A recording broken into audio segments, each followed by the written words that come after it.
Hello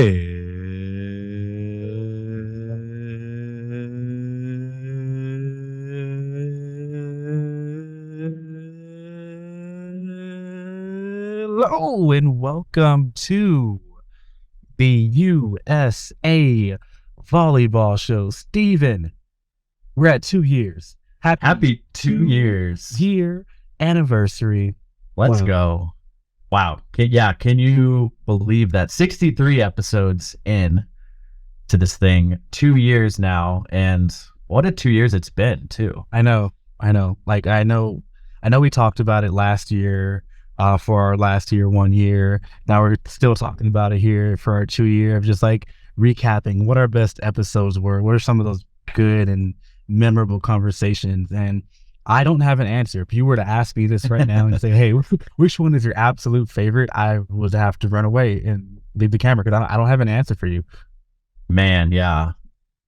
I hate to pick favorites, but here comes the but now. In recent memory, our episode with Kavika Soji was a lot of fun. Just kind of celebrating his career, his retirement now, and got to surprise him with that video from his family and friends and teammates and coaches through past years of playing in his career. But that was in recent memory. That one was a lot of fun to do, and just a great conversation with Kavika. But so many great episodes, including our ABCA episodes as well. That was a lot of fun, and that whole trip too is just super memorable and sticks in my memory.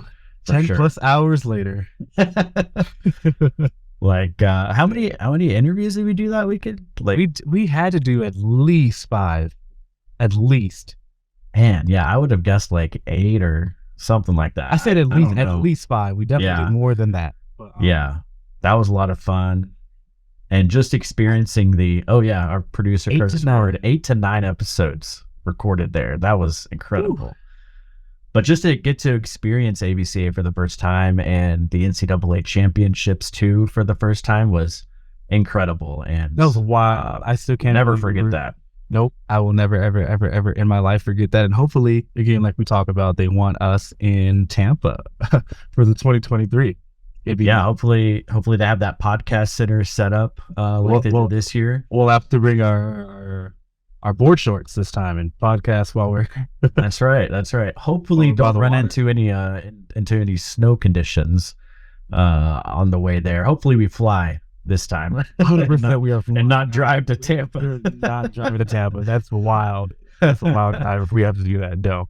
Yeah. But I mean, speaking of like, live interviews too, we had a chance to have our first episode, featured around the book, If Gold Is Our Destiny, up in Denver. That was the first live-ish show with a live studio audience too. That was super cool. That was awesome. Yeah. Shout out to the Tattered Cover in Denver, downtown Denver there for hosting us. Shout out to Sean Murray for inviting us to be a part of that. Who we also ran into at the ABCA conference. That's right. Yeah, it was good to see him at ABCA as well. He was doing some more book stuff there and some panels, I think, with Doug Beal as well. But yeah, Doug Beal was at our live show there. Chris Marlowe as well. That was a lot of fun. Yeah, to have a live audience there and kind of we were like broadcast through the bookstore too, which is kind of cool. So we were on the second floor, but on the bottom floor they had a kind of play into. That was cool. I wish we could have had like a GoPro or just like a still camera there and just like kind of watch people's reaction when they walk in the show. Like, who is over here? Had a few patrons come up and check it out. Yes. That was a lot of fun. Yeah, that was super memorable to me too. I'll never forget that. That was really cool. Well, I mean, you also got the chance to record some live interviews from Tokyo and the Olympics and Paralympics, which is insane. I know. Am I jealous of that? A little bit, but it is what it is. But it's so cool that that's part of the whole podcast experience from our 1 year going into 2 years. Yeah, getting to do that with Kyle Scholzen, who is since then has moved on from USA Volleyball and doing great things outside of USA Volleyball. But to do that with Kyle, we definitely miss you. To do that with Kyle was a lot of fun, and definitely challenging at times to try to figure out where we were going to record, and we didn't have the equipment that we have now too. So we were like recording on our phones at the time, which was fun. But yeah, we find all sorts of dark corners and quiet. Started from the bottom now. Yeah, that's right. Yeah, and talked to Taylor Sander there. Had an episode with Taylor Sander, episode with Haley Washington as well. But yeah, just that was a lot of fun, and I'll remember that forever as well. And hopefully, looking ahead to Paris, get to do that again.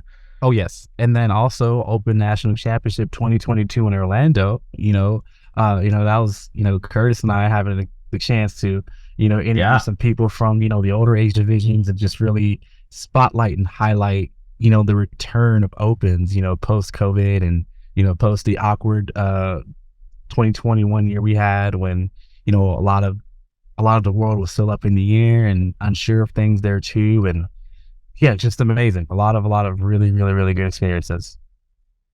Yeah, I and just as I was taking a sip from my mug here, another highlight, getting some merch. Oh yeah, look at that. You want to show off your shirt too, since we're talking about shirt? Yeah. Oh, that's right. I forgot I was wearing the shirt too. I'm not wearing that right now, but it's planned. Yeah. Shout out to our marketing lead Bree for getting that done, and more to come too. We're really excited. All the signage too that we had at ABCA, and even more coming soon. We're on a drop-up poster. Yeah, we're on a banner. That's insane to think about. Yeah. Well, what did we keep hearing at ABCA? Those podcast guys are everywhere. Is there something? You darn right we are. That's right. Yeah, man. So many great memories in these 2 years. I can't even believe we're at 2 years already. It feels like a long time, but it feels like it just blew by too. Yeah. And we got so many great plans to do video episodes as well. Yeah, we just started video episodes. We're trying to get to that goes. We're trying to get to 100 episodes this year. I did do the math before. Did you do the math? Ooh, what did you do the math? We're sitting right around, if we stick to our normal routine of 2 a month ish, we're at right around 80 episodes. Okay. So it's gonna be a challenge to hit that by the end of the year, but we'll see what happens. If for an ABCA we knock out 9 episodes again, who knows what will happen. But that's the end of the year, and that's cutting it real close. That's true. We got a pre-plan, so we got to really take advantage of what opens, girls 18s, 11s through 13s, GJNC. Oh, VNLs. VNLs, yeah. Absolutely, VNL. Because we have 2 of those in the US this year. All right, special episode every week. Bam. Norseca Continental Championships as well. So yeah, maybe we can get there. We'll do our best for sure. We'll do our best. But then gonna put it in the air now, up in the universe. Hopefully we may be able to have some sort of special giveaway or excuse me, just burped a little bit. Giveaway, a raffle, some sort of recognition for our 100th episode there. But heck, maybe we can even do something at the Hall of Fame banquet that's going to be in Dallas this year, May 24th. But we'll talk about that in News with Hughes later on today. That's right. A little teaser there. I like that. Do you have any goals or like things you want to do in year 3 with the podcast? I have one that I want to share. But you go first. If you're already ready to go, you need to go first. So I can piggyback off that. I'm just kidding. We've kind of talked a little bit about this offline and joked, but I think we should try to make this a goal. But we need to get, maybe for 100 episode too. For our 100th episode, we get the mustache, the stash, Magnum PI, Tom Selleck on the podcast. Ooh. Honorary team captain of, I think it was the 84 men's team. I could be wrong. Maybe it was 88. But yeah, Tom Selleck on the podcast. The white whale. Yeah, he is our white whale. We're chasing up. So anyone listening right now, you might have a contact for Tom Selleck. Just drop some hints. Let him know the USA Volleyball Show podcast is looking for him. All right, this is my goal here, and I don't know what we would have to do for it. This is pretty outrageous, but imagine an episode that's also Okay, so here's the whole scene right now. We're at Girls International, right? We are co-PA announcing one of the finals matches, but we are also hosting the podcast. Wow. Live. Yeah. That'd be cool. I think that's the goal of mine. At nationals, at nationals, or even at opens. I'd be down to open nationals. Okay, for sure. Open nationals, or girls junior nationals, or boys junior nationals. Any one of our nationals, I think that will be the perfect setup there. I know a lot of the spectators during those finals matches give a lot of feedback to the PA announcers that are there and calling the matches.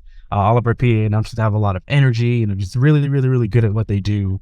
And so I think that'll really be a really good, twist to that, to also, be hosting the USA Volleyball show and call a finals match. I don't care what division it is. We can do the little 11s. We can do the 15s. We can do the 17s. Any age group. I think that'll be really cool to figure out a way to do that.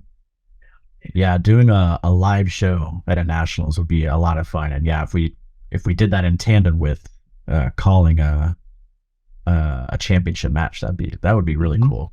That would be a highlight for sure. I see it now. Steven's going down the list of events moving forward, because it's going to be technically the end of our indoor event year. He's going to go, kill down the middle by middle blocker number 17 from, I don't know, whatever club. Oh, we do athlete coach interviews like right after post match. Oh my goodness, with the tiny mics, with the tiny mic, get the tiny mics out. Yeah. Yeah. I think that'd be insane. That would be really cool. It's going to take a lot of planning, but let's get on it. Let's write these down. And yeah, hopefully we can get that done in year 3. That'd be a lot of fun. All right. Those are some realistic goals. I think they're very realistic. So I think we need to get on it. I hope Tom Selleck is realistic.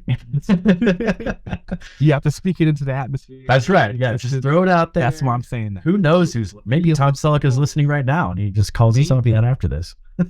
Check our inbox, actually. We haven't done that in a while. That's right.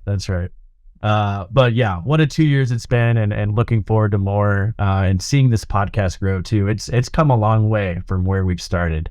And yeah, just excited to see the growth moving forward. But let's move on to the episode, because we have a very, very exciting episode 63 here today. But before we do, in case you missed it, last episode we talked to U.S. men's sitting national team outside hitter Chris Seelkop. He shared his journey through volleyball, his Paralympic experience competing in 4 Paralympic Games, his role as CEO of several YMCAs in Florida. And you can listen to that right now on all podcast platforms, or watch it on usavolleyball.org or the USA Volleyball YouTube channel. So now here we go with News with Hughes, live from the Salt Lake City Convention Center. Clarence, here we go. That will be the Salt Palace Convention Center. No, Salt Palace. Salt Palace. But yes, congratulations to a friend of the show, Sarah Sponsel, and her partner, Therese Cannon, for taking home the bronze medal at the Beach Pro Tour Challenge at Itapema.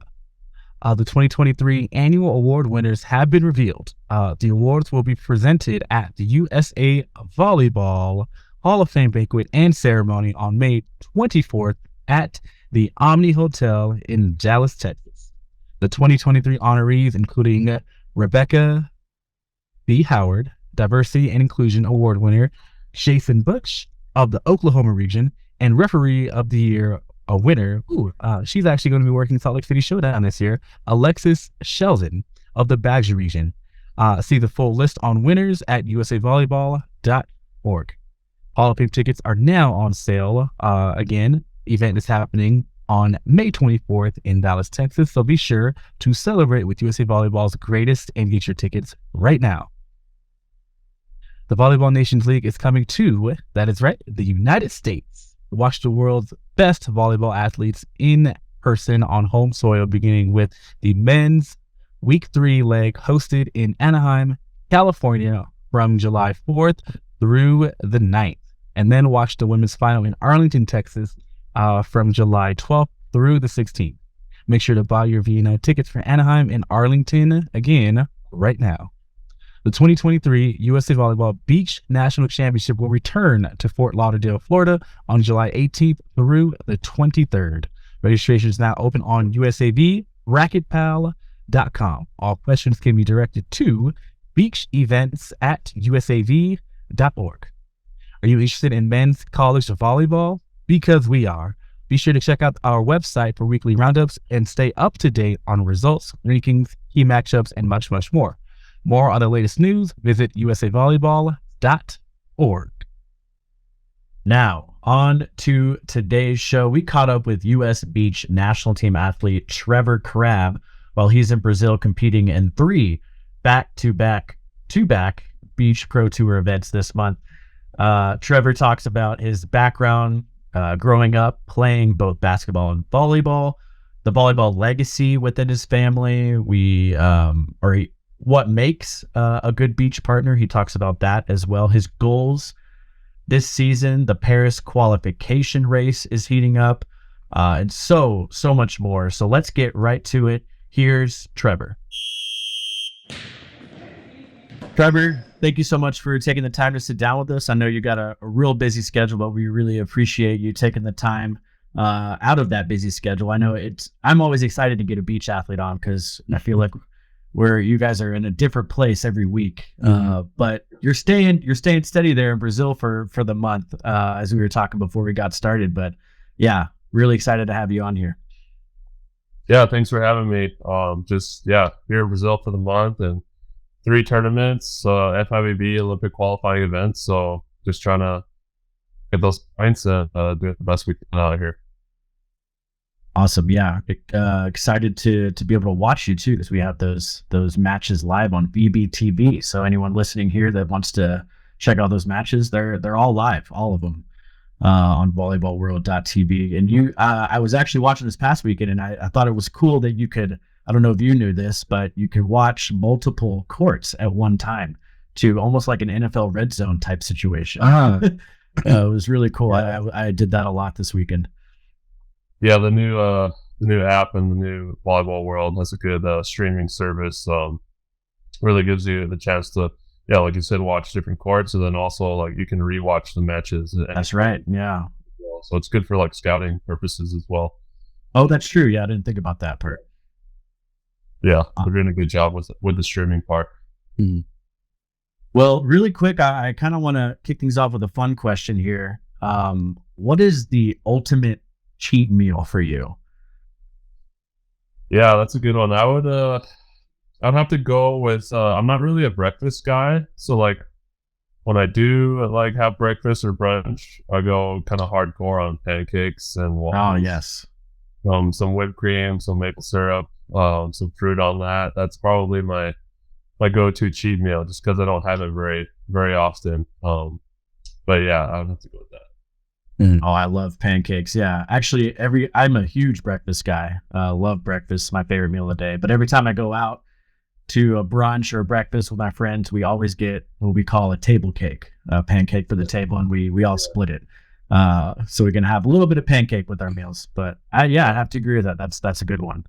And then I would say peanut butter banana pancakes for. Oh yes, yeah. Gosh, ooh. I'm a huge peanut butter banana person. Just like I'll just chop up a banana and just like dip it in the peanut butter. And so then I recently got my wife into it too. She's hooked on it as well. Go to like tournament like snack for like a quick little energy boost. It's like banana and peanut butter for me. That's right. Yeah, such an easy tournament snack. That's true. Yeah. What are some of your go-to songs that you listen to right before a game or a tournament when you get in the zone?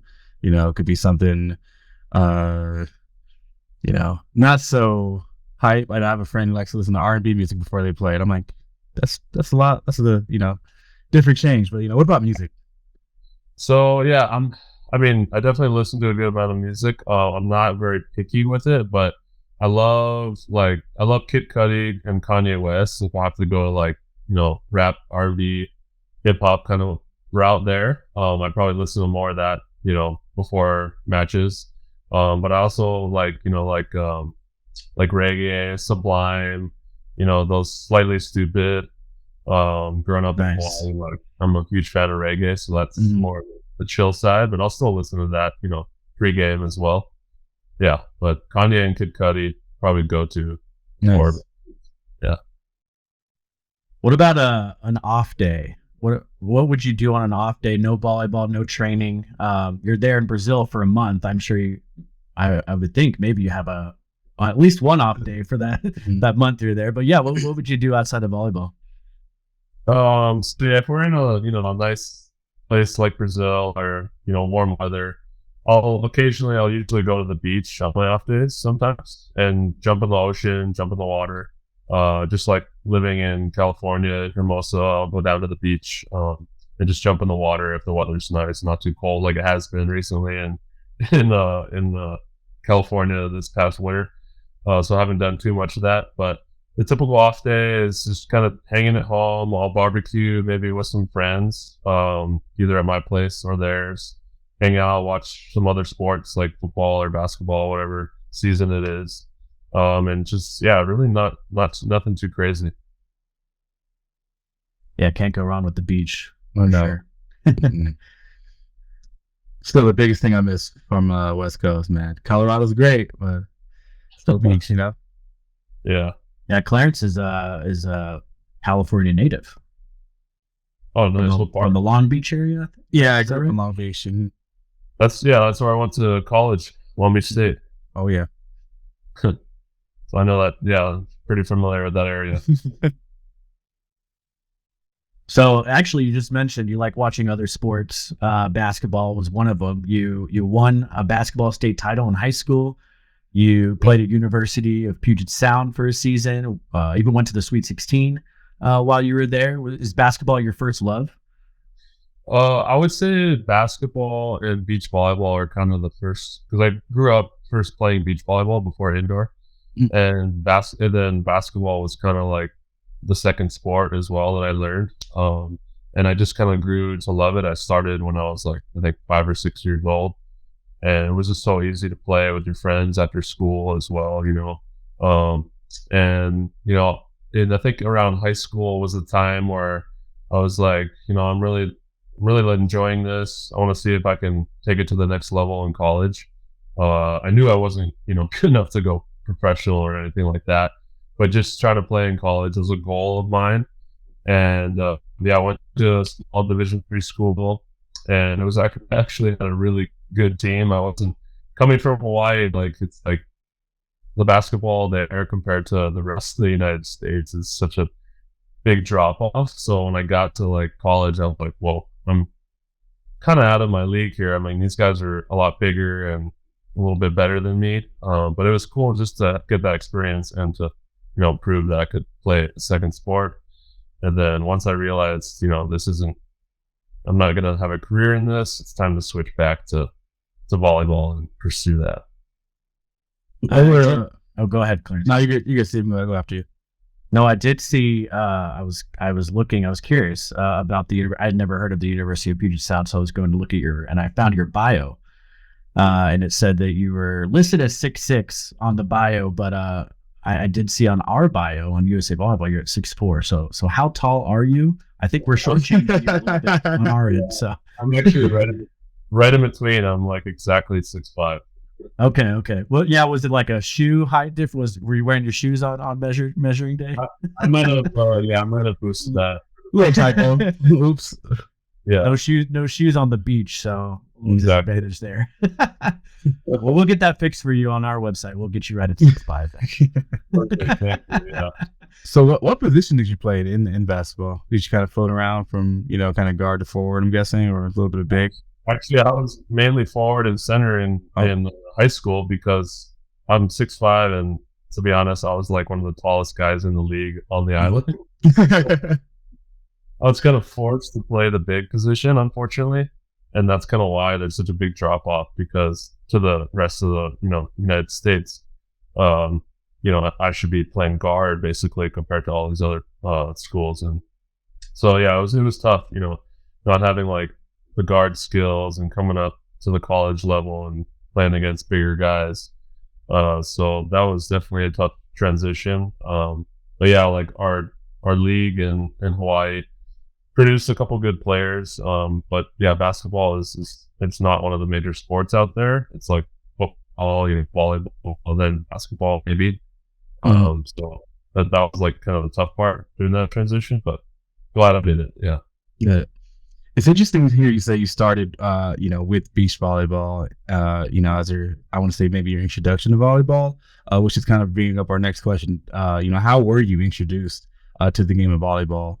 As a whole, a lot of our guests have very, very, very many unique and different ways that they were kind of introduced to the game. It all kind of brings us, to the centric level of the game. So, what's your story?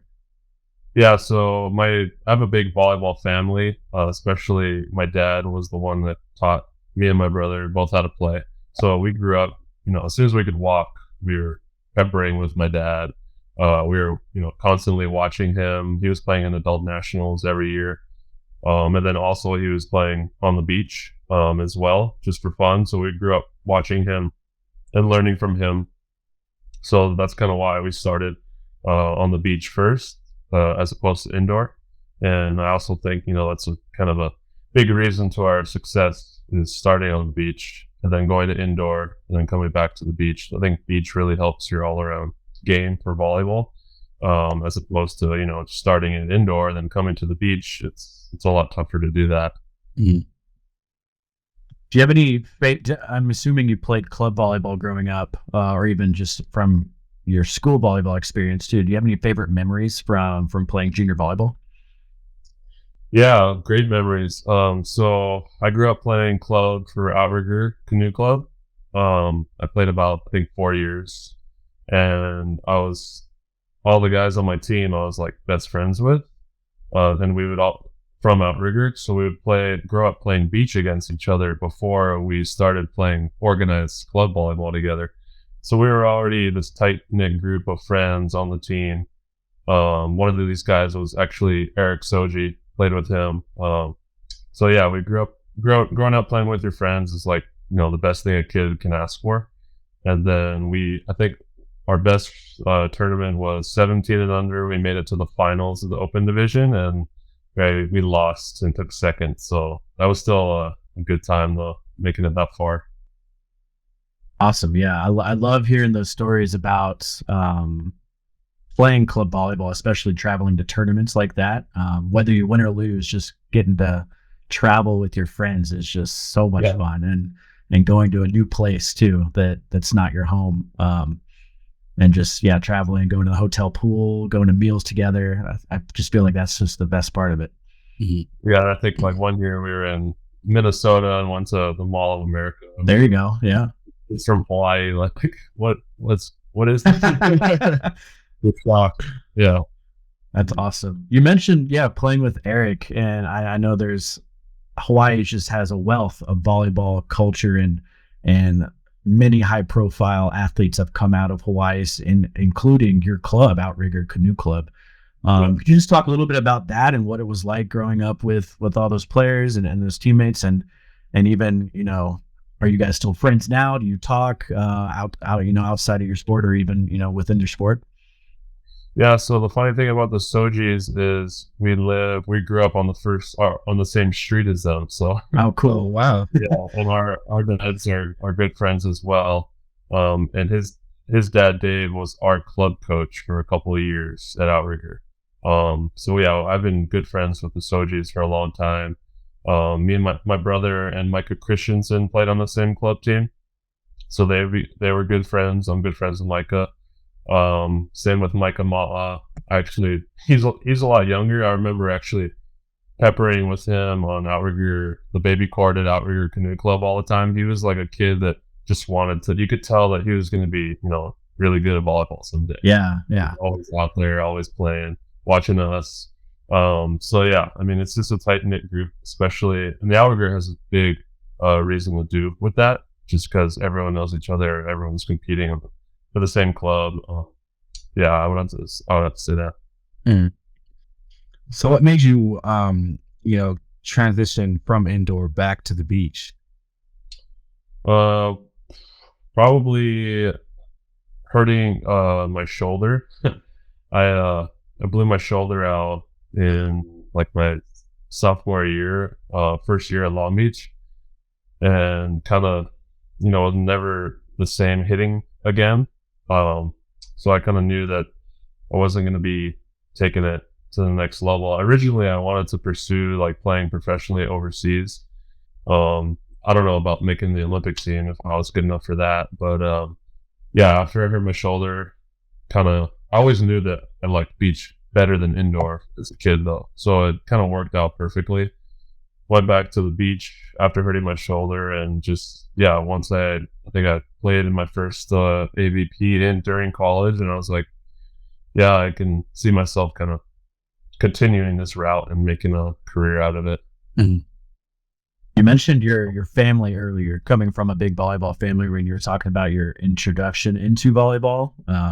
Yeah, quite the list that the Crabbs have there with your, of course, your brother Taylor playing volleyball currently right now on the beach tour. Your uncle Tony was an assistant on the '84 U.S. men's team that won gold.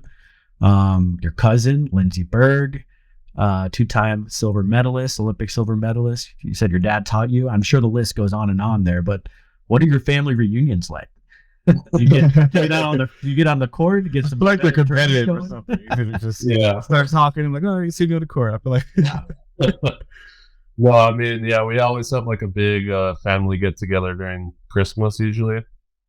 I actually remember I think it was like right after I think maybe London, when Lindsay won the silver there. She came to the Christmas party and she had her silver medal. Oh, so cool. So, just showing everybody up. No big deal. Yeah. So I always thought that was super cool. And I always looked up to her, and we're close friends. We keep in contact all the time. She's following me and my brother on the beach. So yeah, it's pretty cool. And obviously, my uncle being, the assistant on the Olympic team, he's one of the greatest, volleyball coaches out there, and he still does coach back in Hawaii. Helps the youth out, some club teams. He was one of my club coaches, like when I was 12 and under. Yeah, so I mean, we're surrounded by not just great players, but great coaches as well. So it makes it a little easier for me to learn the game. Mm-hmm. I just picture like before anyone gets through the door of the house, you're just already setting up a tournament outside, drawing names for partners and stuff. We had some good battles as kids, like with my dad and my brother, and some of my other cousins that played as well. So a lot of good games. Is there anything you learned from your uncle or your cousin Lindsay there? Like anything that you've kind of taken into your career or carry with you in your career now? I mean, nothing that really like is super specific. Just just the fact of probably from my cousin, just she knows what it is to be a champion, right? Right. So yeah. Just trying to take in all I can from her, and when if she says to keep working at something, I'll do it. And same with my uncle. I always chat with him when I go back home for the holidays, and he's always wondering how my season's going and how's the the Olympic run going. So yeah, it's always good to have that support. But the main one is probably my dad, just because he was the one that taught us, and he's the one that still kind of keeps those close tabs, those close little pieces of advice during tournaments. Mm-hmm. So it's good to have. Is it hard to consistently stay in contact? It sounds like you are in, but with your travel schedule and all the tournaments you're playing in, how regularly, how difficult is that to just keep that consistent contact with your family? Yeah, I mean, my mom and dad, they'll watch every single match we're playing, no matter the time change. Nice. Yeah, if it's like 3 a.m. in Hawaii, they're up watching our matches. So, and then they'll send a text after our match. So it's pretty cool to have that support. Kind of moving over to the beach here, and kind of more current day, but you've had several partners on the beach, including Sean Rosenthal, Reed Pretty, of course, Triborn, now Theo. and your brother too. Played with your brother for a few years there in the beginning. But what do you look for in a beach partner when you're setting up a beach partnership? I think well, first is are they gonna make you better, and how's their like relationship with their other partners, like at the time, you before all the volleyball stuff, you want to make sure that you can get along with your partner before you can start playing with them.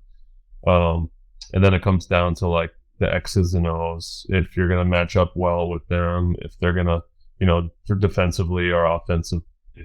But I'd say the most important thing is having that good relationship with your partner, because it's just as big of a mental game as a physical game. So you got to be close with your partner and on the same page at all times. What qualities does a good and a consistent beach teammate have? I would say communication is the first thing. Just being able to say anything you want without taking anything personally. Laying out the pros and cons of everything, calling you out for you not doing your job, but also being very supportive at the same time when you do things right. So yeah, I mean, communication for me is probably the number one most important thing you can have. What was it like partnering with Taylor, with your brother? I feel like that's like yeah, there you go. Yeah, I feel like siblings, just a natural competitiveness. Yeah, exactly. With each other. But yeah, what was that like? I mean, just being brothers and growing up together, we knew each other so well and what worked for us, what didn't. So I think that's kind of how we kind of slipped by without having that good communication and good relationship. We've had a lot of success together, even with not having that communication.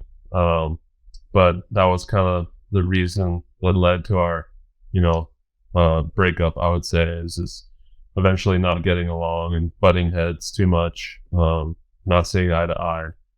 And yeah, that's just kind of blew up eventually. Yeah, I mean, we had a lot of success together, and it helps when that you have that chemistry, that natural chemistry with your partner. Mm-hmm.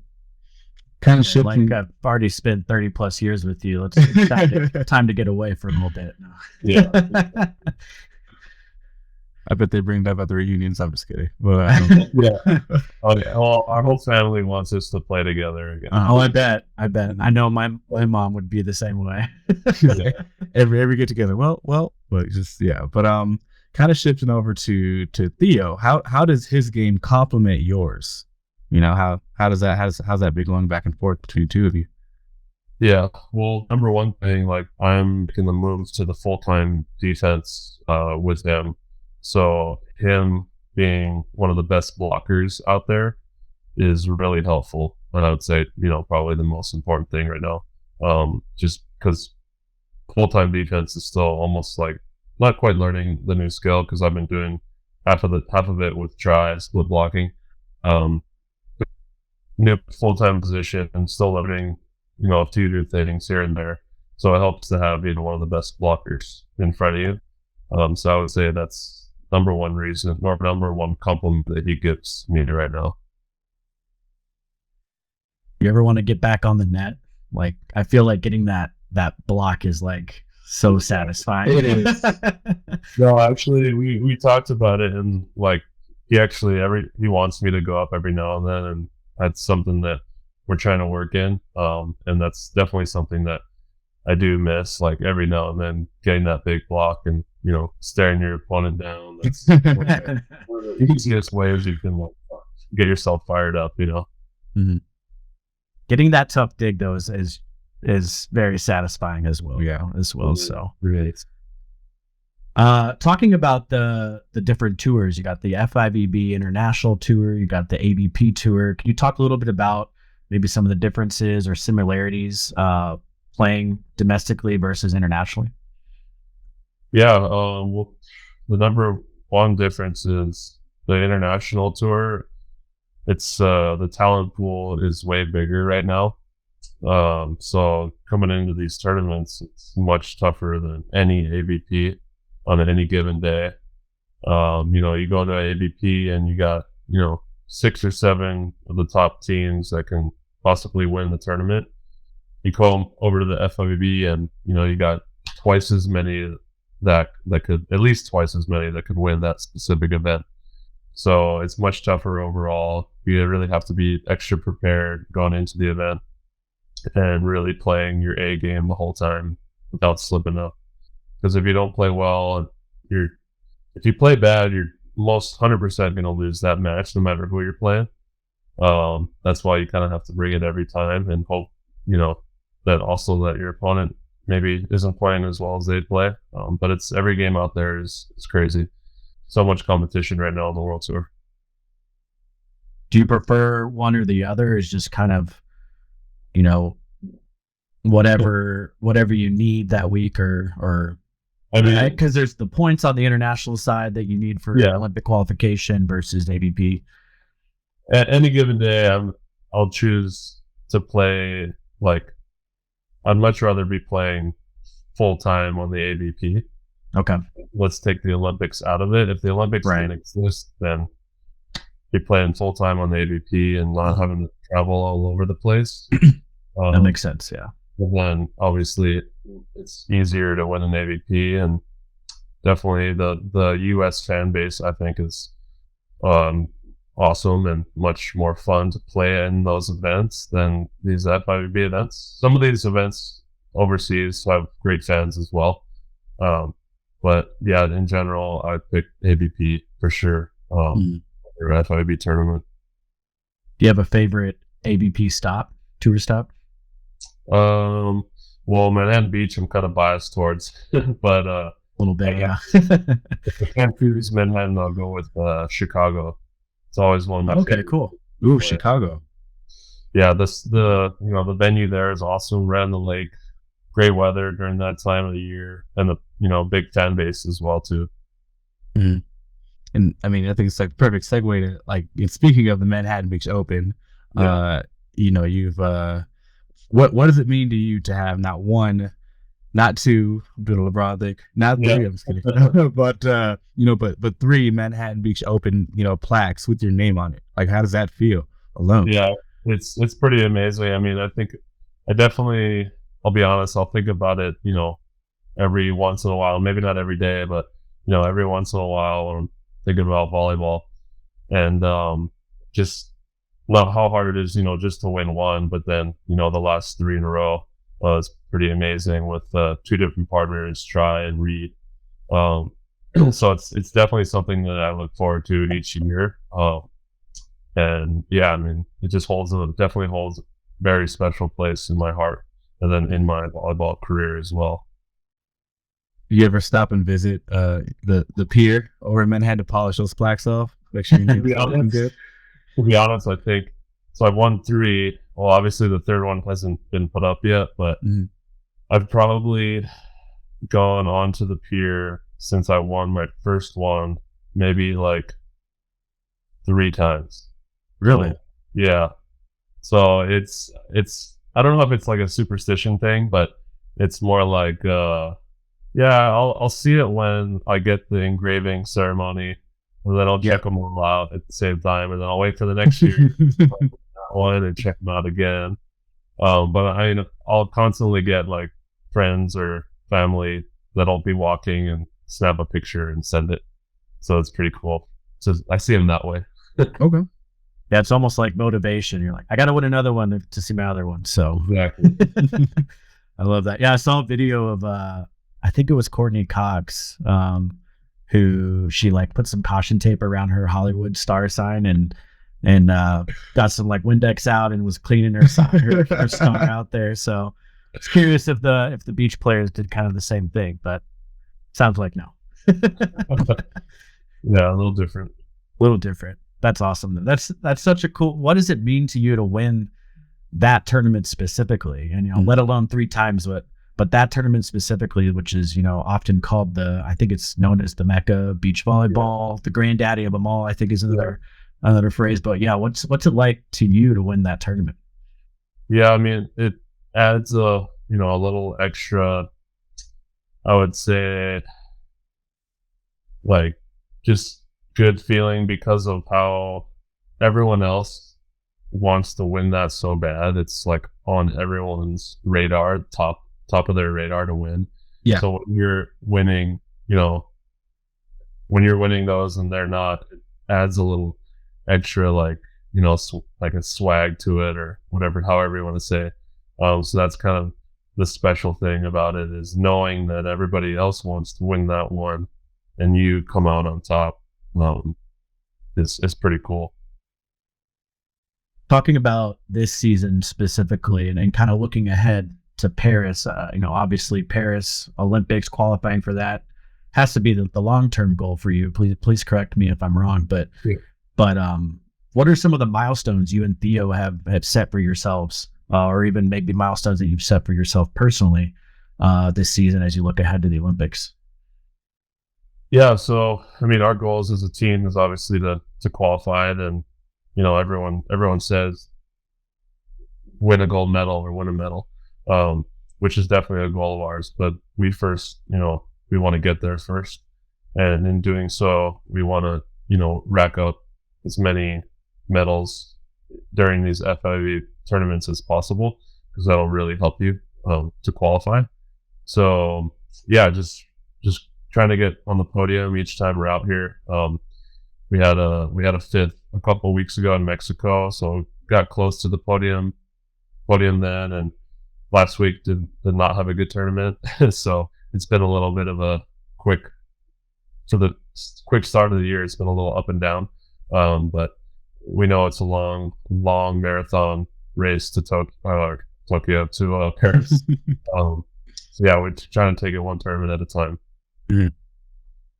What have you and Theo talked about, what specifically that you two would need to do, or maybe improve in your game to reach that goal of qualifying for the Olympics? Yeah, one thing out here that kind of stands out is the rest of the world is kind of changing up the offensive game plans. They're moving the sets all around now and really adding more to the offensive arsenal. So that's kind of something that we've been working on. Not quite so much of the jump setting you're seeing, but more just running different play sets and trying to move the blocker around. Definitely is, showing on the rest of the world what they're doing. And it's definitely changed in the last few years, I would say, in terms of talent, and then obviously the offensive skill set for everyone. What are some things that you two are doing to improve that communication factor in your partnership? That could be something that you're doing off the sand, or on it during practices. But what are some things you're working on just to keep that constant and improve it every single day? For us, I would say, like, during matches, we try and like slow down the game and try and talk a little bit on every point, whether it's saying something specific, short and specific, but just try and talk on every single point. So defensively, if we're on defense, we're gonna have a little strategy on this specific point and what we're gonna do defensively, and then offensively, it's gonna be like something like, okay, if we pass it here, I'm gonna run this, or if we pass it here, try to run this set. So just kind of be just more detailed on every specific point and slowing the game down in that aspect. Mm-hmm. Have you taken some time to think about what it would mean to you to qualify for the Olympics, to represent USA on that stage? Have you visualized that at all?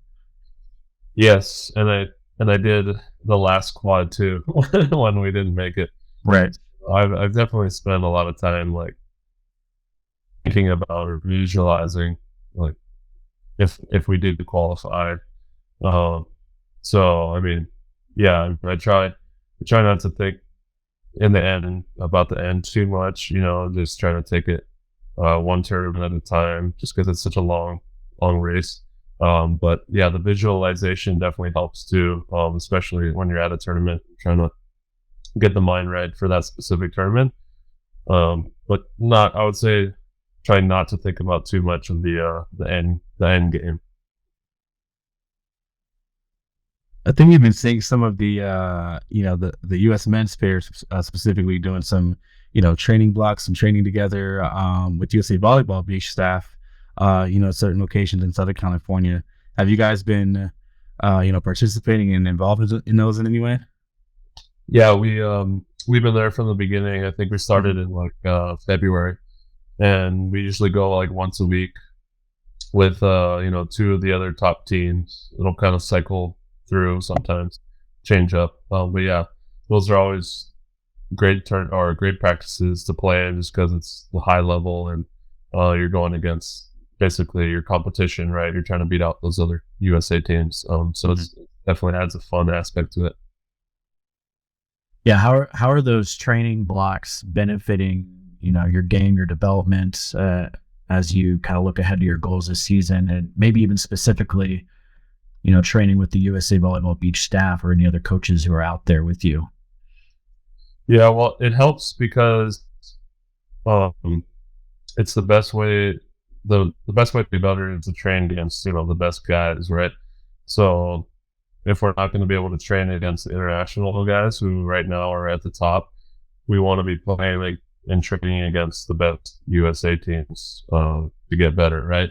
So that's probably the number one thing, competition wise. And then just having the full USA staff and support at each practice is very beneficial as well. Just knowing that you got that big support group behind you and they want the best for you as well. Yeah.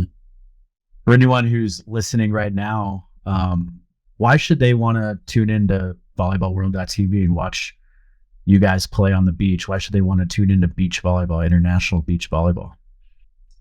So these international tournaments right now are the highest level of beach volleyball in the world, and these Olympic points and tournaments are unlike anything else. You're going to see guys play at their best.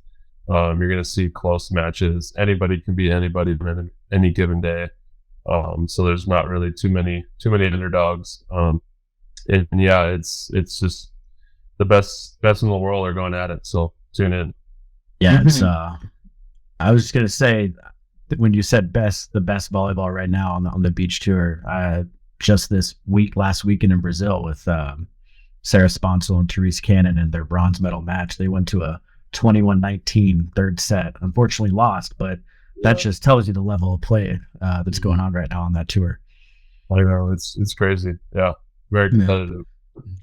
You've been in your fair share of definitely highest level of this competitive beach volleyball. Do you ever do you still get nerves, or how do you handle situations, even though you've been pretty well versed and introduced to this?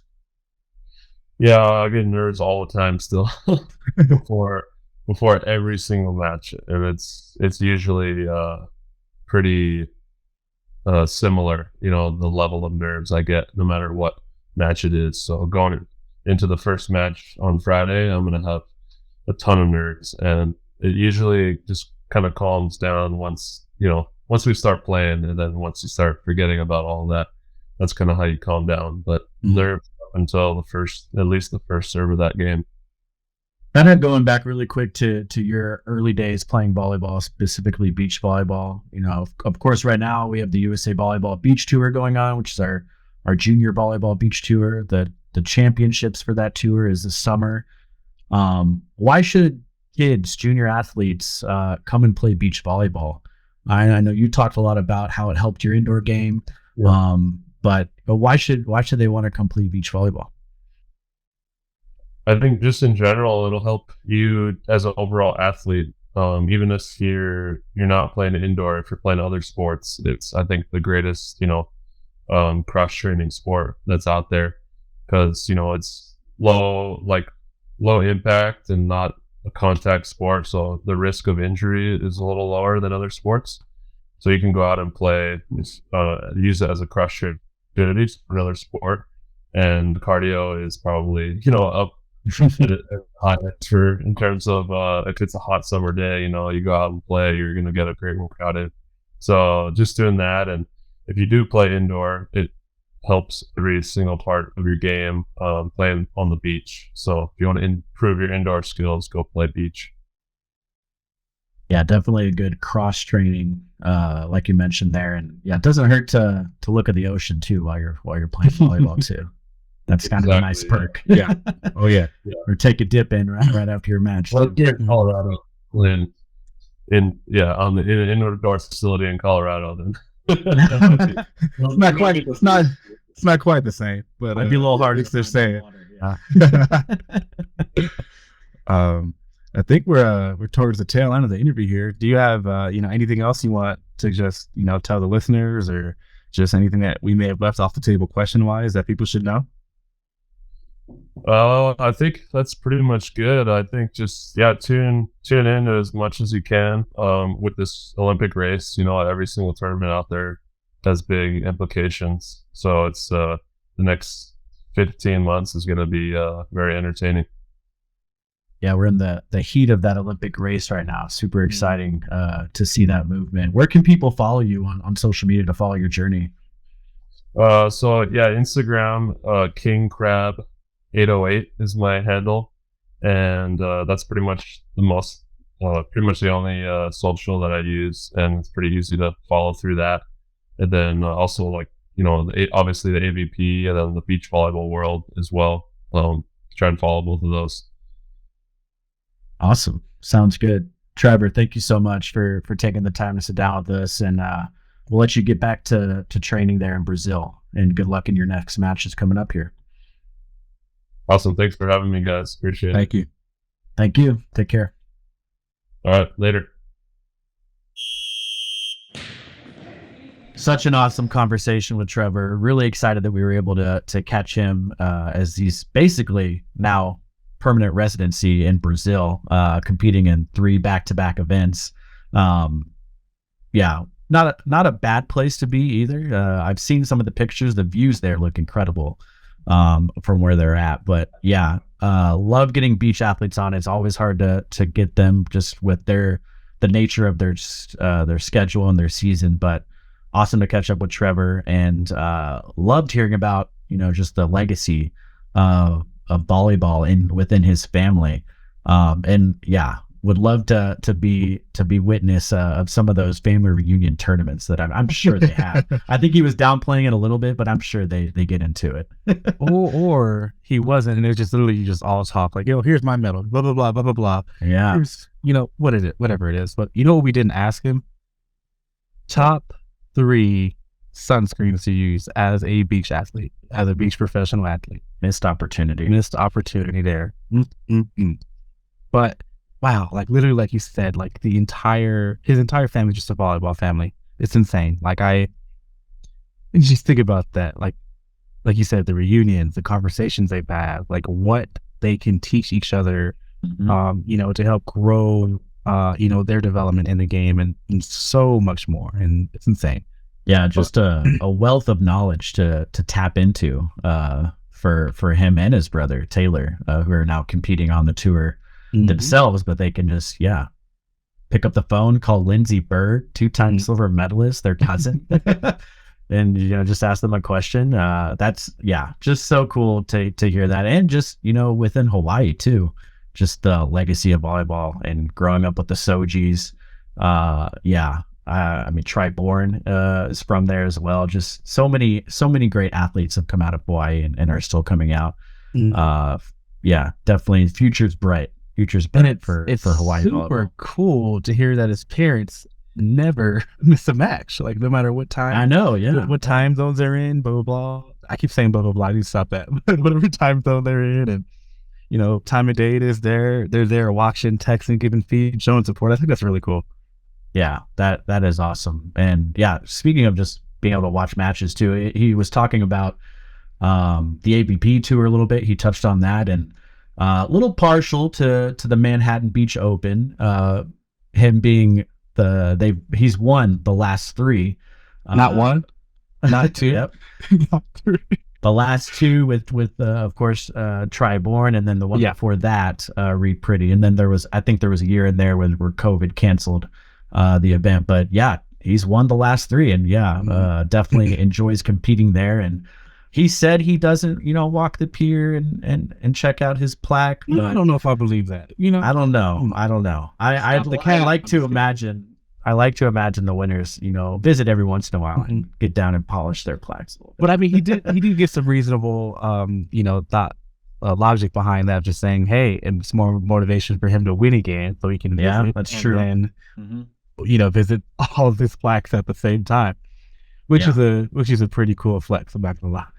That's a cool tradition too. Just to have that on the pier, and for everyone, like the pier's open to the public. You can just walk there and see all those plaques there, and just the incredible athletes, the history of that tournament just displayed right there on the pier. I think that's one of the coolest traditions in the sport.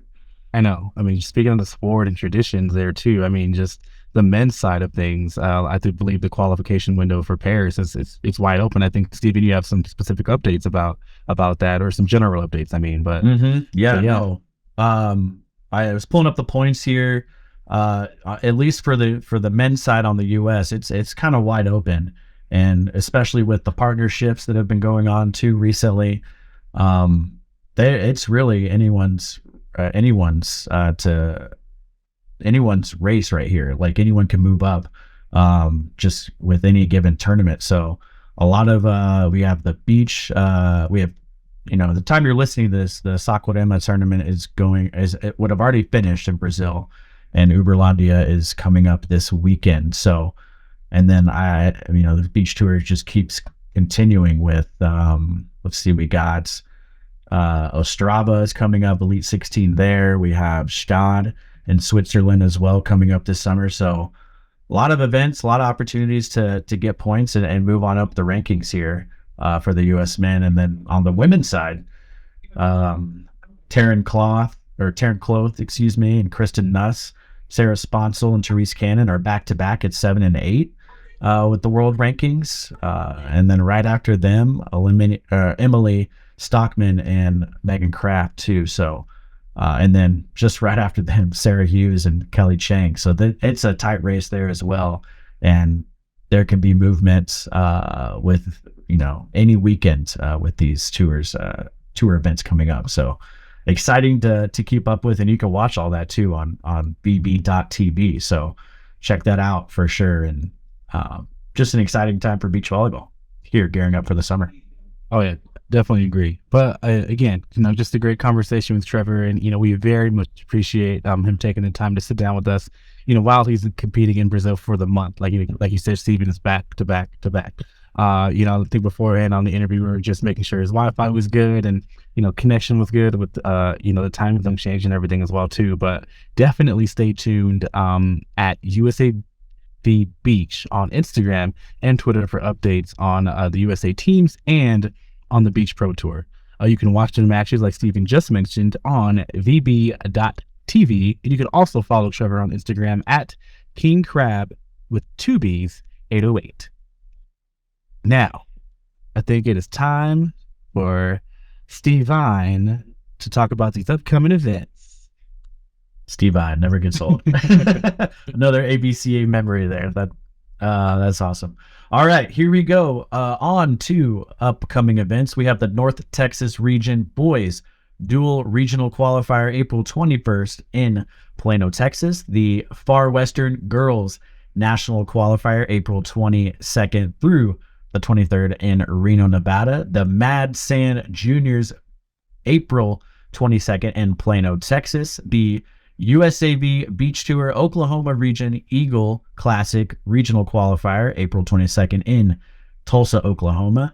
Good luck to everyone competing in those events, and shout out to all the USAV regions setting up and hosting those events. More details on all upcoming events can be found at usavolleyball.org. Now, we have a special guest who just joined us, it looks like.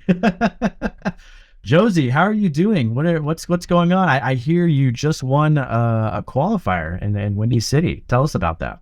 Yeah, we did just win. Our third set of our bid match was 22-20. for the third set. So I was stressed out the entire game. I was pacing back and forth. It was absolutely fantastic. We went 10-0. Yeah, dropped 2 sets the whole weekend. That is awesome. Really quick for our listeners and viewers here, could you introduce yourself? What do you do at USA Volleyball and what club you coach for right now? Yeah, so I'm actually in the events department. I'm an events lead right now. My name is Josie Russell, and I coach at Team Colorado Volleyball right now. Awesome. Yeah, like what was the experience like at Windy City? You said you had the stress, the nerves coming into that gold medal match, but yeah, how did the team react after, realizing they earned that bid into nationals? Yeah, they were so excited. We went to Spokane the weekend before and we took 4th. So they had a lot of vengeance, a lot of those feelings of hurt from that weekend. So just being on the opposite side of it was just so fantastic.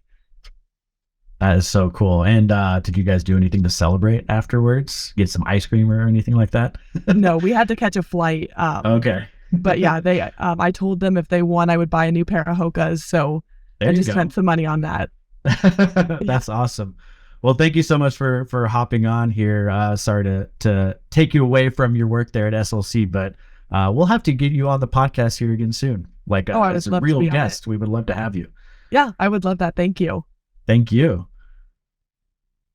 And thank you so much, Josie Russell, for taking the time to sit down with us. Love hearing about her experience at Windy City and getting that win, winning the gold medal there. That was super cool. Clarence, nice work grabbing Josie over there. Anytime. Do you grab anybody else? Yeah, be on the lookout. See who you can find. Moving on to the pro side of things for events, we have the 2023 Beach Pro Tour Futures, April 20th through the 23rd in Satin, Thailand, and the 2023 Beach Pro Tour Elite 16, April 26th through the 30th in Uberlândia, Brazil. That is the event we were just talking about that Trevor and his partner Theo Brunner will be competing in, and several other USA pairs too. So like Clarence mentioned earlier, check out USAB Beach on Instagram and Twitter for those updates, and you can watch on VB.TV. I love how I said, like Steve mentioned earlier, VB.TV, that you said, Clarence mentioned earlier, VB.TV. Very funny. Full circle. Just keep going. Remember, listeners, you can rate, review, share this podcast with your friends, families, teammates, coaches, uncles, nieces, nephews, brothers, sisters, anybody. It really helps this podcast grow and reaching listeners. I mean, especially with this being our 2-year anniversary, we are so thankful for each and every one of you who continue to show your support, for the podcast. You guys are friends of the pod. We appreciate the love and support. And also check out our video episodes on our website and on YouTube. Again, thank you all for the continued support. I mean, this podcast doesn't happen if you guys aren't listening to this every other week when we drop our episodes. If you aren't giving us the feedback and support and the love, and it's something we very much appreciate. Do you know of a club that should be featured, or a story you'd like us to share, or a random coworker / coach you want to pull into an interview because they just want to bid at Windy City? But you can email us at the USAV show at usav.org and leave us feedback. Let us know how we're doing, any other future topics and episodes you want us to cover. We want to hear about it because we will get it posted on our podcast, especially with us trying to hit the 100 episode mark here. The more ideas we get, the better. Again, until next time, thank you all for listening to the USA Volleyball Show. 2-year anniversary episode. Can't believe we're here, but the best is still yet to come. We are the official podcast of USA Volleyball. This has been the USA Volleyball Show with Clarence Hughes and Stephen Munson, produced by Curtis Ward. Our content producer is Laura Fawcett. Our marketing lead is Bree Jaycox. If you enjoyed this podcast, be sure to rate and review. And if you haven't already, please subscribe to the USA Volleyball Show on Apple Podcasts, Spotify, or wherever you listen to your podcasts.